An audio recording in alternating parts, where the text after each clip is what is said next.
Hay una frase que Carl Jung anotó en sus diarios personales en los años finales de su carrera, que debería incomodar a cualquiera que ya haya sentido el estómago revolverse con la conquista de alguien cercano.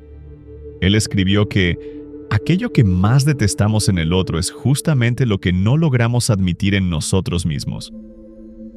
Jung llamaba a esto sombra, pero estaba hablando de algo mucho más concreto que misticismo barato. Estaba describiendo el mecanismo por el cual transformamos nuestra propia incomodidad en crítica al éxito ajeno. ¿Por qué es más fácil decir que el vecino tuvo suerte que admitir que tal vez nosotros tengamos miedo de intentar? ¿Por qué sentimos un alivio secreto cuando alguien que estaba subiendo tropieza? ¿Y por qué eso parece succionar nuestra propia capacidad de prosperar?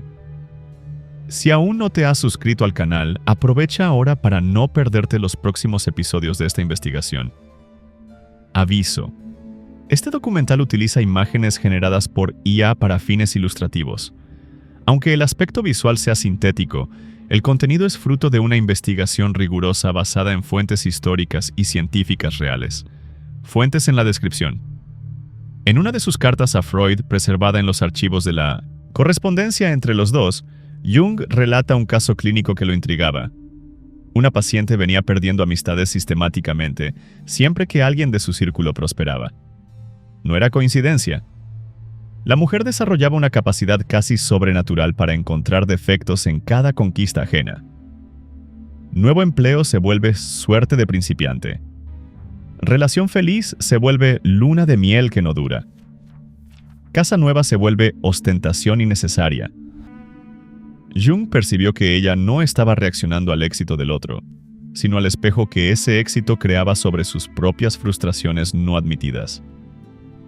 La proximidad intensificaba todo porque la comparación dejaba de ser abstracta y se volvía personal. Piensa en esto. ¿Cuándo fue la última vez que sentiste alegría genuina, automática, con la victoria de alguien cercano? Antes de cualquier autocontrol, ¿cuál fue la reacción real?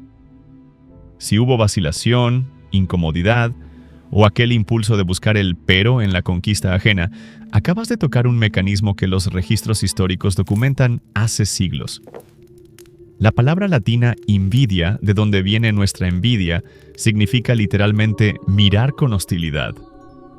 No se trata de querer tener, se trata de sufrir porque el otro tiene. Los diccionarios latinos de Lewis and Short describen envidia como una hostilidad dirigida a aquel que posee algo deseable. Fíjate en este detalle. No es el deseo por la cosa, es la hostilidad por la persona.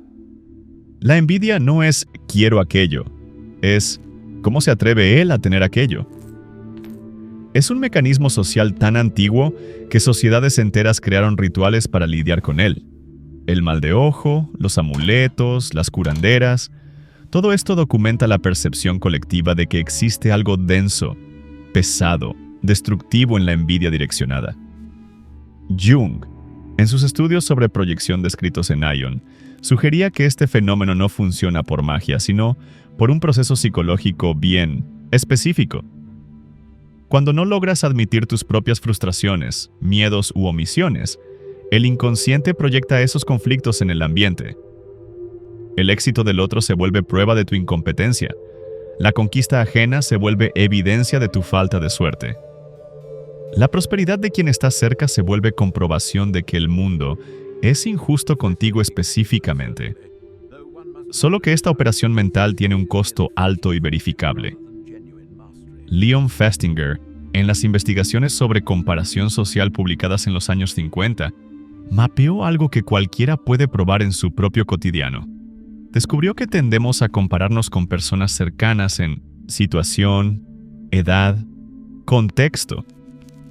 No nos comparamos con multimillonarios distantes.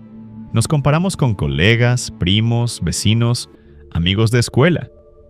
Y ahí la cosa se complica, porque la diferencia de resultados dentro del mismo círculo se vuelve una pregunta incómoda. Si esta persona lo logró y yo no, ¿qué dice eso sobre mis elecciones? Intenta seguir este giro. La envidia puede no ser una emoción sobre el otro, sino una forma de evitar una pregunta sobre ti mismo. En vez de encarar ¿por qué no intenté eso?, ¿Por qué desistí? ¿Por qué tengo miedo? Es más fácil transformar la incomodidad en crítica externa. Y ahí comienzan las máscaras que todos conocemos. Eso no va a durar. Él no se lo merece. Fue suerte. El dinero no trae felicidad.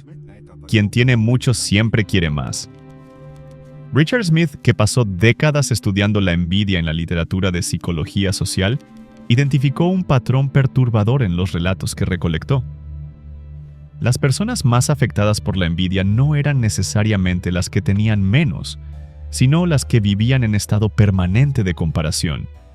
Ellas desarrollaban una especie de radar social que monitoreaba constantemente quién estaba subiendo, quién estaba bajando, quién merecía o no merecía lo que tenía. Se vuelve una contabilidad mental que consume energía cognitiva todo el tiempo. Fíjate cómo esto se traduce en el día a día. ¿Conoces a alguien que parece saber todos los detalles de la vida financiera de los otros? Que siempre tiene una opinión sobre los gastos, las conquistas, las decisiones de quien está prosperando. Que demuestra una preocupación extraña con la justicia de los resultados ajenos. Ese patrón mental no es neutro. Altera elecciones concretas. Las investigaciones sobre rumiación muestran que pensamientos repetitivos y negativos drenan recursos mentales que podrían estar enfocados en acción productiva. Cuando una parte significativa de tu energía mental está ocupada procesando el éxito de los otros, sobra menos capacidad para sostener esfuerzo consistente en tus propias metas. Es como tener una conversación mental permanente sobre por qué fulano no merece lo que tiene, en vez de usar ese tiempo para construir lo que tú quieres. Thorstein Veblen, en la teoría de la clase ociosa, describió otro mecanismo destructivo que acompaña a la envidia: el consumo por estatus. Cuando la molestia con el éxito ajeno se vuelve presión para no quedarse atrás, las personas comienzan a gastar energía y dinero en símbolos de posición social en vez de invertir en capacidades reales. Compran para parecer prósperas, no para construir prosperidad. Se vuelve una carrera cara e inútil, donde todo el mundo pierde, excepto quien está vendiendo los símbolos. Tal vez lo más incómodo no sea la envidia en sí, sino percibir cómo opera silenciosamente. No viene con aviso. No anuncia, ahora vas a sufrir con la conquista ajena y hacer elecciones autodestructivas por causa de eso. Se disfraza como realismo, como preocupación genuina, como opinión sincera. Solo estoy alertando que eso no va a salir bien. No es envidia, es experiencia. Alguien necesita decir la verdad. Robert Putnam, en sus investigaciones sobre capital social documentadas en Bowling Alone, ofrece otra pieza del rompecabezas. Muestra cómo sociedades prósperas dependen de confianza y cooperación entre individuos. Redes sociales saludables son el tejido por donde circulan informaciones, oportunidades, asociaciones, indicaciones. La envidia corroe ese tejido porque transforma potenciales aliados en amenazas simbólicas. En vez de celebrar conquistas como prueba de posibilidad, la persona envidiosa las ve como evidencia de escasez. Presta atención a este mecanismo. Si yo creo que existe un límite fijo de éxito disponible, la prosperidad del otro automáticamente reduce mis posibilidades. Es un juego de suma cero donde la victoria ajena es mi derrota. Pero si yo entiendo la prosperidad como abundante y expansible, el éxito del otro se vuelve evidencia de que es posible, inspiración, hasta información útil sobre caminos que funcionan. La diferencia entre estas dos visiones no es solo filosófica, es práctica. Quien vive en la lógica de la escasez evita personas prósperas porque la proximidad duele. Quien vive en la lógica de la abundancia busca esa proximidad porque quiere aprender. Una postura aísla, la otra conecta. Y conexiones son exactamente lo que sostiene oportunidades en el mundo real. Aquí está la parte más extraña. Mucha gente busca protegerse de envidiosos e identificar la mala mirada, pero esa búsqueda constante puede ser también un síntoma.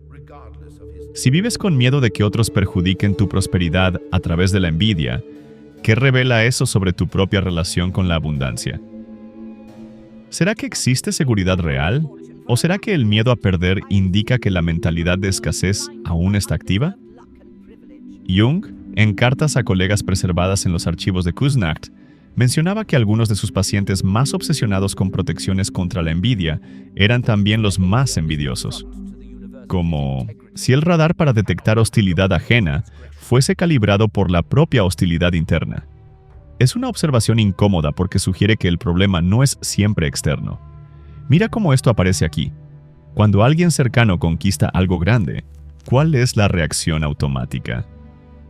Antes de cualquier filtro social, antes del autocontrol, ¿cuál es el primer impulso? Si no es alegría genuina, eso no necesariamente te hace una mala persona, pero apunta hacia algo que vale la pena investigar. ¿Por qué el éxito ajeno incomoda? ¿Qué revela esa reacción sobre tus creencias internas respecto al merecimiento, posibilidad, justicia? Las investigaciones de Niels van de Ven sobre tipos de envidia trajeron una distinción útil. Existe envidia maliciosa, que quiere derribar al otro, y envidia benigna, que quiere alcanzar el mismo nivel. La diferencia está en la dirección de la energía. Una tira hacia abajo, la otra empuja hacia arriba. Pero ambas parten de la misma incomodidad con la diferencia de resultados, y ambas pueden volverse obstáculos si no son reconocidas y procesadas conscientemente. Puede ser que el punto no sea eliminar totalmente la envidia, sino reconocerla como termómetro. Ella apunta exactamente dónde aún vives bajo escasez, miedo, comparación.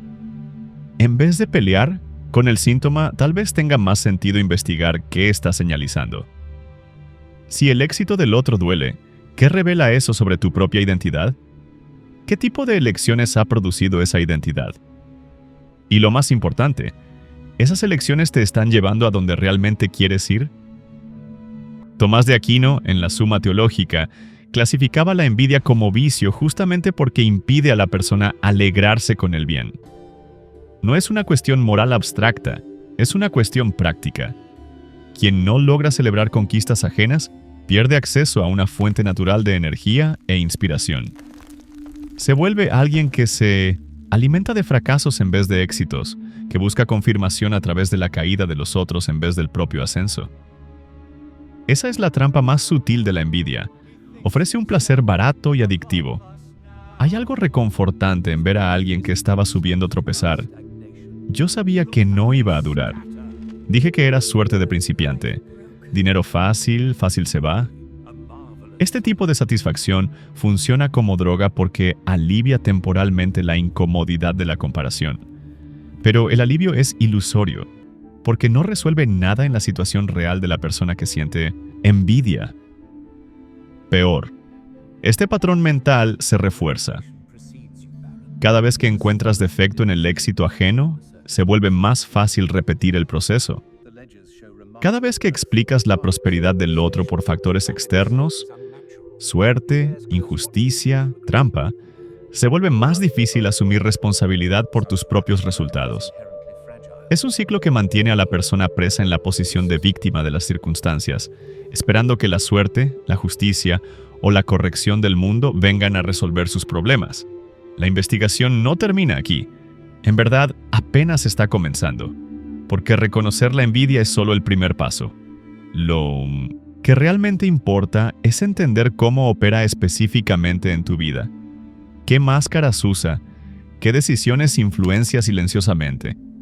Y cómo transformar ese termómetro emocional en una herramienta de autoconocimiento en vez de autodestrucción. Tal vez la pregunta central no sea ¿cómo protegerme de envidiosos? O ¿cómo eliminar la envidia? Sino algo más honesto y perturbador.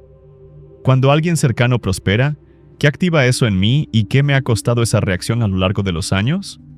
Existe un experimento social que ocurre naturalmente siempre que alguien anuncia una conquista grande en un grupo de WhatsApp de la familia, de amigos antiguos o de colegas de trabajo. Presta atención a las reacciones que llegan en los primeros minutos. Hay felicitaciones genuinas, pero también hay un tipo específico de silencio, y después comienzan los mensajes que parecen elogios, pero cargan algo extraño por debajo. Vaya, qué bien. A cruzar los dedos para que todo salga bien. Felicidades, espero que logres sostenerlo. Me alegro por ti, solo cuidado con la presión que viene junto. Fíjate cómo esas frases suenan como apoyo, pero plantan dudas sobre la durabilidad o legitimidad de la conquista. Los registros de chismes que sobrevivieron en cartas de época, diarios personales y relatos de contemporáneos documentan un patrón que se repite a través de los siglos.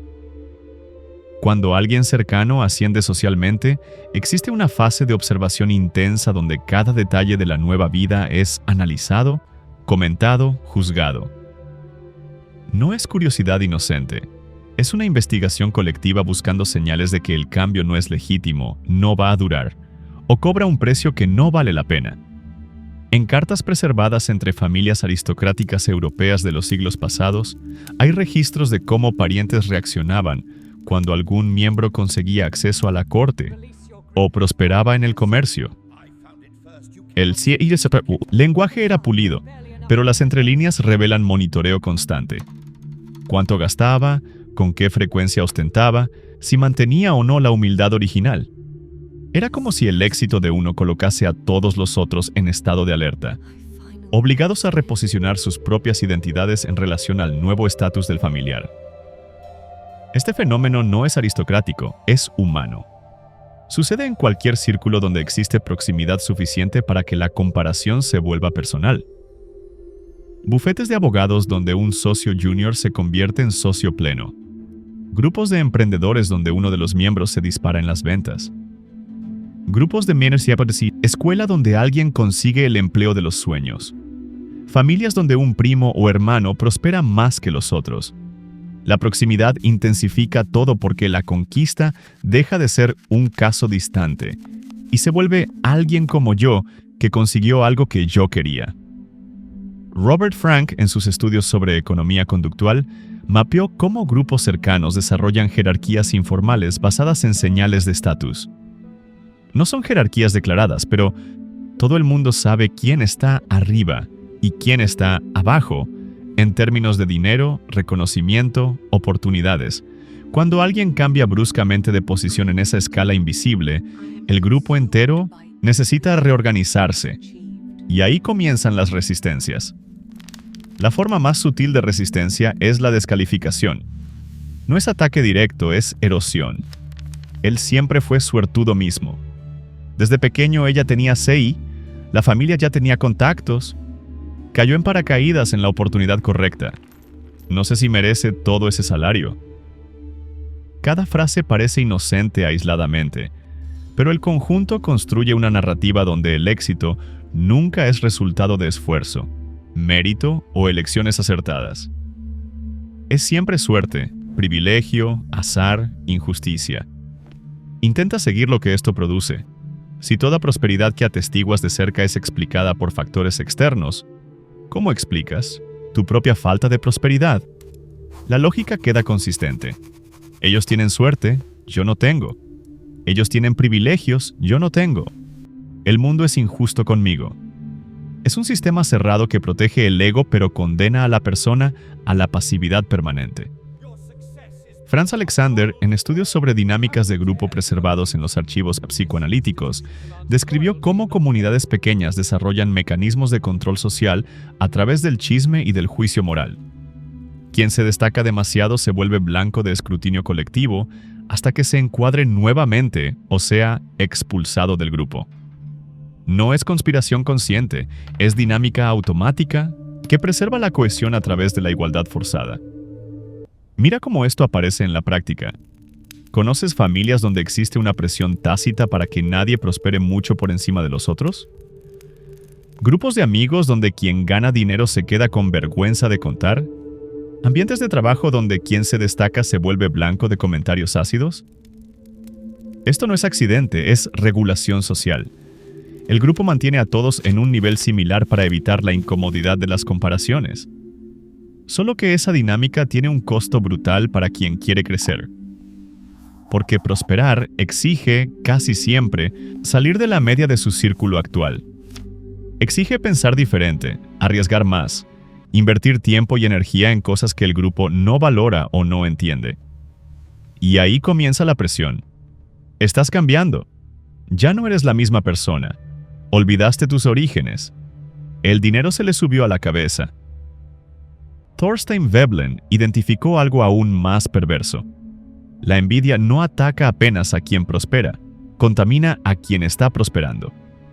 La persona que está subiendo comienza a anticipar críticas, a justificarse preventivamente, a esconder conquistas para no incomodar al grupo.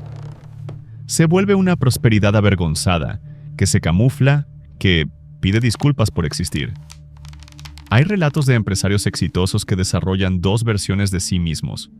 Una para los círculos antiguos, donde minimizan conquistas y hablan de las dificultades, y otra para círculos nuevos, donde pueden ser honestos sobre resultados. Es como si el éxito fuese un secreto sucio que necesita ser escondido de quien más debería celebrarlo. Maurice Halbwachs, sociólogo que estudió la memoria colectiva, registró cómo grupos sociales construyen narrativas compartidas sobre quién merece qué y por qué. Esas narrativas funcionan como filtros que determinan qué conquistas son legítimas y cuáles son sospechosas. El problema es que esas narrativas tienden a ser conservadoras. Cualquier cambio rápido en la posición social de un miembro es automáticamente sospechoso. Fíjate en este mecanismo. Si el grupo creyó durante años que fulano no tenía don para el dinero, y de repente fulano se enriquece, existe una disonancia cognitiva. Es más fácil cuestionar la legitimidad de la riqueza que revisar la evaluación sobre fulano. Debe estar involucrado en algo dudoso. Esa plata no va a durar. Dinero mal ganado no trae felicidad. La narrativa del grupo se protege descalificando la evidencia que la contradice. Esto crea un ambiente tóxico para la prosperidad, porque quien quiere crecer enfrenta resistencia exactamente donde debería encontrar apoyo. La familia que debería celebrar critica. Los amigos que deberían inspirarse desconfían. Los colegas que deberían aprender sabotean. Y ahí la persona tiene dos opciones: desistir de crecer o desistir del grupo. Zygmunt Bauman, en anotaciones sobre modernidad preservadas en sus archivos personales, observaba cómo sociedades líquidas producen individualismo defensivo. Cada uno protege sus recursos y oportunidades porque confía poco en la cooperación. Pero esa desconfianza se vuelve profecía autocumplida. Cuanto más las personas se protegen unas de otras, menos cooperación existe, menos oportunidades circulan, menos prosperidad colectiva se forma. La envidia funciona como catalizador de esa fragmentación. Transforma potenciales socios en competidores, potenciales mentores en amenazas, potenciales celebraciones en motivos de resentimiento. En vez de círculos donde la prosperidad se multiplica a través de intercambios, asociaciones e inspiraciones mutuas, se forman círculos donde la prosperidad es vista como traición al grupo. Hay una señal particularmente reveladora que aparece en esos ambientes: la alegría desproporcionada con fracasos ajenos. Cuando alguien que estaba subiendo tropieza, ciertas personas demuestran un alivio y una satisfacción que no logran disfrazar completamente. Yo sabía que no iba a durar. Dije que era demasiado arriesgado. Ahora él vuelve a nuestro nivel. Ese placer con la caída ajena es síntoma de envidia cristalizada. Marcel Proust, en Correspondencias Personales, describía cómo los salones parisinos funcionaban como laboratorios de envidia refinada. No había ataques directos, sino un sistema sofisticado de comentarios aparentemente elogiosos que, en verdad, corroían reputaciones. Fulana está deslumbrante, debe estar gastando todo en ropas. ¡Qué matrimonio lindo! Espero que él tenga dinero suficiente para mantener ese estándar. La casa nueva es magnífica. Solo creo que queda un poco por encima de sus posibilidades. Cada comentario parece preocupación genuina, pero el conjunto construye una narrativa de irresponsabilidad, fragilidad, insostenibilidad. Es envidia disfrazada de prudencia, destructividad enmascarada como cuidado. Y funciona porque planta dudas en la propia persona que está prosperando. ¿Será que estoy exagerando? ¿Será que no va a salir bien? ¿Será que debo contenerme para no incomodar? La parte más perversa es que esas dudas se autosabotean. La persona que está prosperando comienza a cuestionar sus propias decisiones. a disminuir inversiones, a frenar impulsos de crecimiento. No por prudencia real, sino por presión social disfrazada de preocupación. La envidia ajena contamina la autoconfianza de quien debería estar celebrando conquistas. Georg Simmel, en estudios sobre sociología de la competición, identificó cómo grupos pequeños desarrollan presiones normativas más intensas que grupos grandes. En una ciudad de millones, a nadie le importa si compras un coche mejor. En una ciudad de 1000 habitantes, todo el mundo nota, comenta, juzga. La proximidad social intensifica el control a través de la mirada ajena. Esto explica por qué muchas personas solo logran prosperar cuando salen del ambiente original. No es fuga, es necesidad. El grupo original está programado para mantenerlas en la posición conocida. Cualquier cambio significativo activa resistencias automáticas. Para crecer, necesitan encontrar grupos que celebren el crecimiento en vez de castigarlo. Pero aquí está la tensión central. ¿Cómo distinguir crítica legítima de crítica envidiosa? Porque no toda resistencia es envidia, ni toda preocupación es sabotaje. A veces, el grupo realmente percibe riesgos que la persona no está viendo. A veces, la euforia de una conquista nueva realmente produce decisiones imprudentes. ¿Cómo separar cuidado genuino de envidia disfrazada? Una pista está en la dirección de las sugerencias. El cuidado genuino viene acompañado de alternativas constructivas. Me pareció arriesgada esa inversión. ¿Qué tal considerar esta otra opción? La envidia disfrazada solo apunta a problemas sin ofrecer soluciones. Eso es muy arriesgado. Va a salir mal. Estás exagerando. Una intenta ayudar a la persona a prosperar con seguridad. La otra intenta convencerla de no prosperar. Otra pista está en la reacción a las buenas noticias.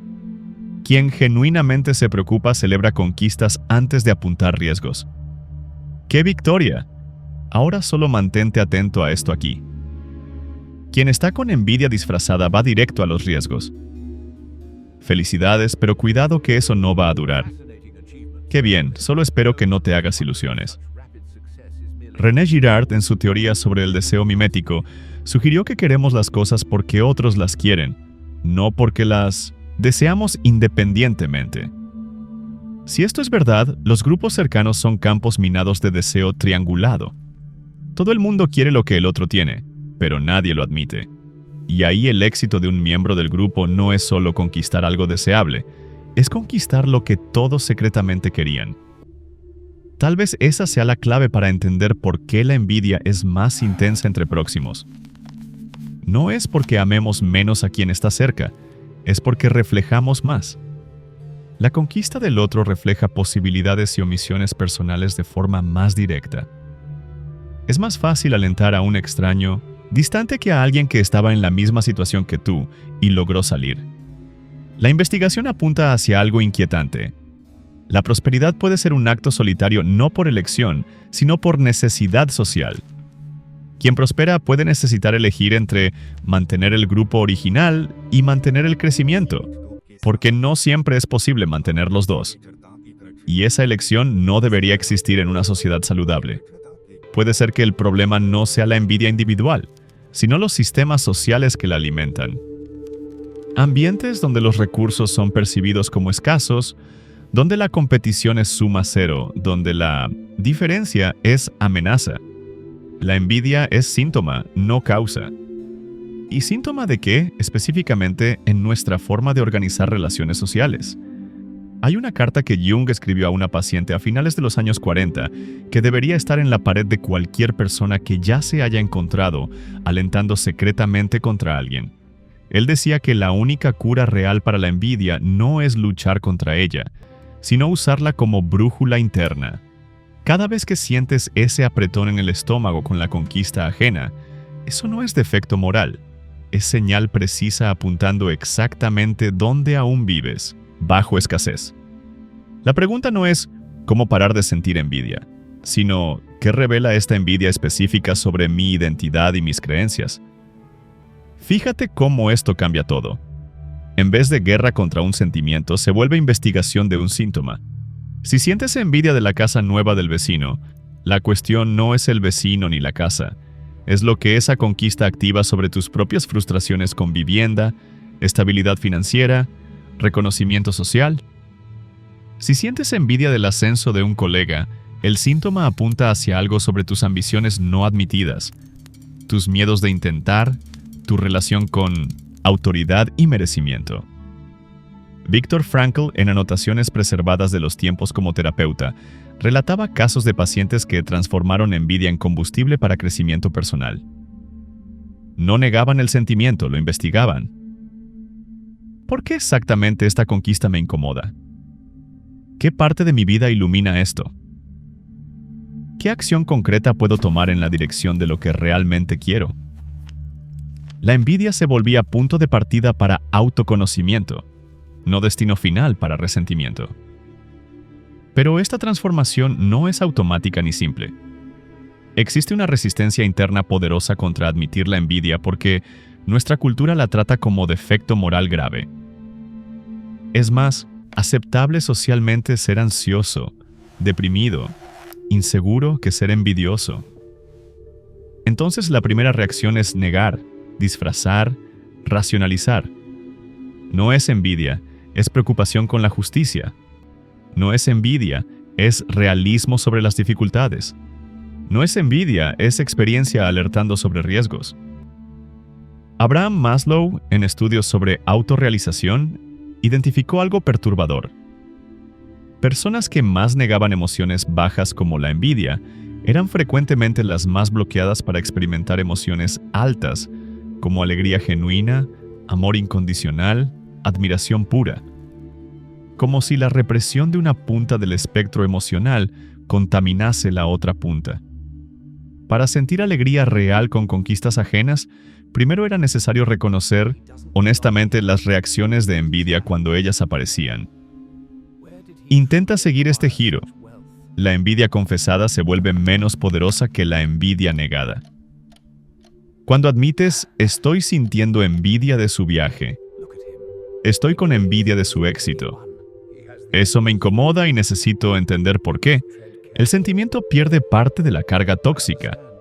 Deja de ser un monstruo inconsciente controlando tus reacciones y se vuelve un dato consciente que puedes investigar. Carl Rogers, en transcripciones de sesiones de terapia, preservadas en sus archivos, documentó cómo clientes cambiaban radicalmente la relación con la envidia cuando paraban de juzgarla moralmente y comenzaban a explorarla psicológicamente. ¡Qué interesante! Siento envidia de su libertad para viajar. ¿Qué dice eso sobre mis propias ataduras? ¡Qué curioso! Me incomoda su éxito. ¿Qué parte de mí cree que no merezco éxito similar? Mira cómo esto se traduce en la práctica. Una mujer relataba envidia sistemática de amigas que conseguían relaciones estables. En vez de criticar las relaciones ajenas o atacar a las amigas, ella investigó el patrón. Descubrió que tenía miedo profundo al compromiso y saboteaba vínculos siempre que se ponían serios. La envidia estaba señalizando exactamente dónde ella necesitaba trabajar para conseguir lo que realmente quería. Aquí está la parte más extraña. Cuando usas la envidia como termómetro en vez de combatirla como enemigo, ella gradualmente pierde intensidad. No porque la eliminas, sino porque cumple la función. Es como dolor físico que disminuye cuando identificas y tratas la causa. La envidia es dolor emocional señalizando desalineación entre valores declarados y acciones reales, entre deseos confesos y miedos inconscientes. Erich Fromm, en manuscritos sobre psicoanálisis humanista, sugería que sociedades saludables eran aquellas donde las personas podían admitir emociones difíciles sin vergüenza y transformarlas en autoconocimiento. Sociedades enfermas eran aquellas donde emociones negativas tenían que ser escondidas, disfrazadas, proyectadas en otros. La envidia individual era síntoma de envidia social institucionalizada.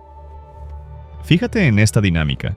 Culturas que criminalizan moralmente la envidia, frecuentemente la institucionalizan políticamente. Partidos que prometen derribar a quien prospera, políticas que castigan el éxito, narrativas que presentan la prosperidad como automáticamente sospechosa. Es envidia colectiva disfrazada de justicia social. Y ahí los individuos quedan divididos entre sentimientos naturales de comparación y presiones culturales para negarlos. La única salida honesta es reconocer que la envidia es parte de la experiencia humana normal en cualquier ambiente donde existe escasez percibida y comparación social. La cuestión no es eliminarla, es procesarla conscientemente para que informe elecciones en vez de sabotearlas. Esto exige lo que Jung llamaba humildad real, diferente de la humildad performativa.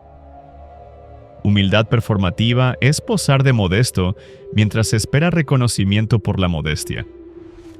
Humildad real es admitir reacciones emocionales socialmente prohibidas sin identificarse completamente con ellas.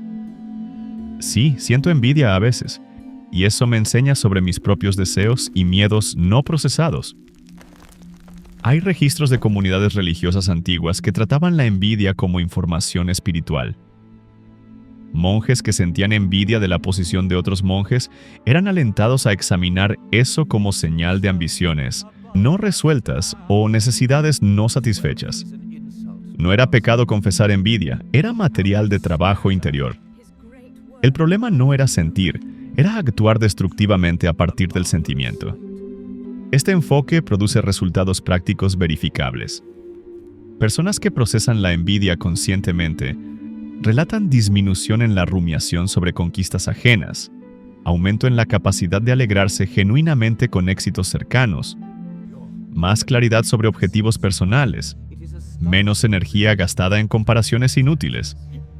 Es como si la energía antes desperdiciada en resentimiento fuese canalizada para construcción. Pero aquí está la paradoja central que a nadie le gusta admitir.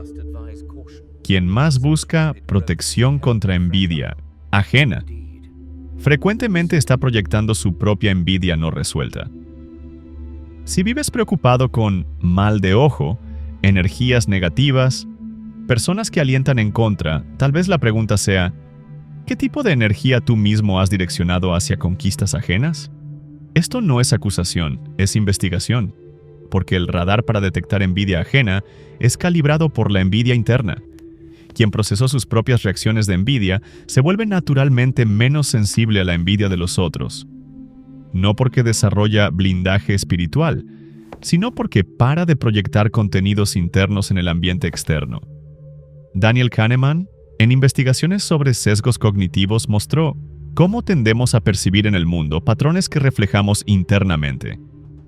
Quien vive con miedo a la traición detecta señales de traición en todas partes. Quien vive con culpa interpreta neutralidad como juicio. Quien vive con envidia percibe envidia ajena incluso donde no existe o no es significativa. Entonces, cuando alguien dice, «Fulano tiene envidia de mí», puede ser verdad, puede ser proyección, puede ser una mezcla. La única forma de saber es investigar honestamente. ¿Qué reacciones de envidia he tenido últimamente? ¿Cómo he lidiado con conquistas de personas cercanas? ¿Será que estoy proyectando mis propios conflictos?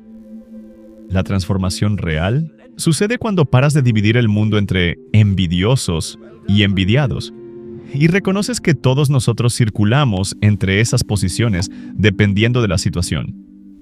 Hoy puedes sentir envidia del viaje de alguien. Mañana alguien puede sentir envidia de tu ascenso. Es dinámica humana normal, no guerra moral entre buenos y malos. Pierre Bourdieu, en Análisis sobre Capital Social, identificó cómo clases prósperas desarrollan códigos sutiles para distinguir quién merece estar aquí y quién no debería tener acceso. No es envidia declarada, es sistema refinado de exclusión basado en buen gusto, educación adecuada, valores correctos. La envidia se institucionaliza como criterio, estético y moral. Esto explica por qué muchas personas que ascienden socialmente sienten síndrome del impostor. No es apenas inseguridad personal, es presión social real. Existe vigilancia constante sobre quién tiene derecho a qué tipo de prosperidad.